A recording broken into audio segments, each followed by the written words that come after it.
परमात्मा तो नित्य हमारे साथ ही हैं।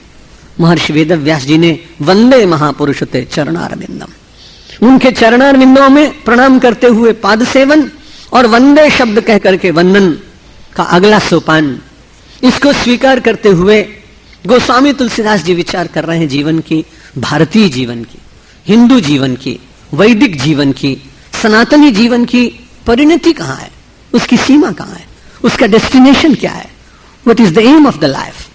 वास्तव में मानव के जीवन का लक्ष्य क्या है? तो सेल्फ रियलाइजेशन, आत्मविचार, आत्मचिंतन, इसको सब महापुरुषों ने स्वीकार किया। सरल शब्दों में उसको गोस्वामी तुलसीदास जी महाराज बोध कहते हैं, बुद्ध भी उसको बोध ही कहते हैं। जब अपना बोध हो जाता है तो व्यक्ति को मालूम होता है कि जगत क्या है।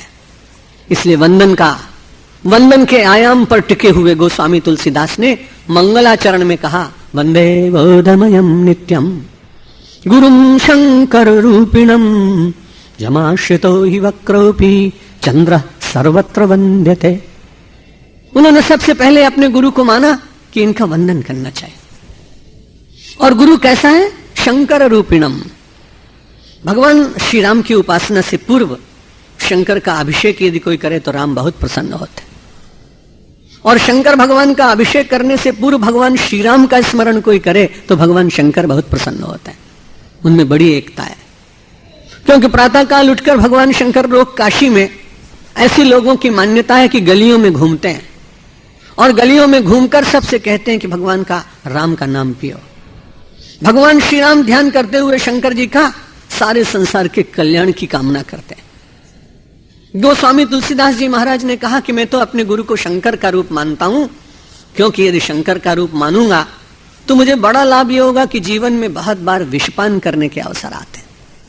कोई ऐसा आदमी नहीं है कि जिसको मन मार करके किसी परिस्थिति को स्वीकार न करना पड़े। एक भाई से पूछा, कैसा चल रहा है? उसने कहा, कहे क्या कहे महाराज, चल तो रहा है लेकिन कई बार मन मारकर संसार में जीना पड़ता है। मैंने कहा, ऐसा मत कहो, शंकर जी की भाषा में बोलो कि संसार में रहना तो पड़ता है लेकिन कई बार बीच में विष आ जाता है, इसलिए उस विषपान को भी स्वीकार करना पड़ता है। और विष जो लोग पान कर जाते हैं उनकी कठिनाई, लेकिन जो विष के भी दृष्टा बनकर उसे केवल गले में धारण कर लेते हैं वे वास्तव में नीलकंठ के उपासक होते हैं। भगवान शंकर ने जब विषपान किया समुद्र मंथन के बाद, और ये समुद्र मंथन केवल शंकर के समय में हुआ तो ऐसा नहीं, आप विचार करें तो हम सब लोग भी तो रोज समुद्र मंथन कर रहे हैं। जो वैचारिक मंथन चलता है वो समुद्र मंथन से कम नहीं है। उसमें कहीं बहुत अच्छी बातें मिलती हैं, वो रत्न के तुल्य होती हैं। कुछ बहुत अच्छे विचार और कुछ स्थितियां स्वस्थता प्रदान करती हैं, वे धन्वंतरि के तुल्य होती हैं। कभी कोई अच्छा चिंतन और अच्छे मित्र शीतलता प्रदान करते हैं तो अपने ही समुद्र मंथन से मानो चंद्रमा की प्राप्ति हो जाती है। और कई बार जगत का व्यवहार करते करते अनिच्छित ऐसी स्थितियां आ जाती हैं जिनकी परिकल्पना भी नहीं होती। उस समय शंकर भगवान की भांति विचार करना चाहिए कि भाई जीवन बहुत बड़ा है और जीवन में सब अमृत तुल्य ही नहीं मिलेगा। यदि गुलाब मिलेंगे तो उसके साथ में कांटों की चुभन भी मिल सकती है। यदि गुलाब रखेंगे तो कांटों से सावधान होकर गुलाब को हाथ में रखना है, ये कला भी सीखनी पड़ेगी।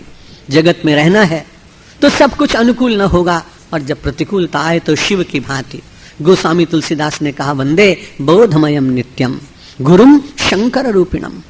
मैं अपने गुरु को शंकर के रूप में मानता हूं, क्योंकि जब जब विषपान की स्थिति आएगी तब वो शंकर मुझे क्षमता प्रदान करेगा, मुझे शक्ति देगा, मुझे उससे सहन करने की एक बुद्धि प्रदान करेगा। परिस्थिति को कैसे ठीक रखकर मार्ग निकालें, इस प्रकार का विवेक मेरे मन में जागेगा। वंदना की अपने गुरु की, वंदे बोधमयम नित्यम गुरुम शंकर रूपिणम यमाश्रितो हि वक्रोपि चंद्रः सर्वत्र वंद्यते।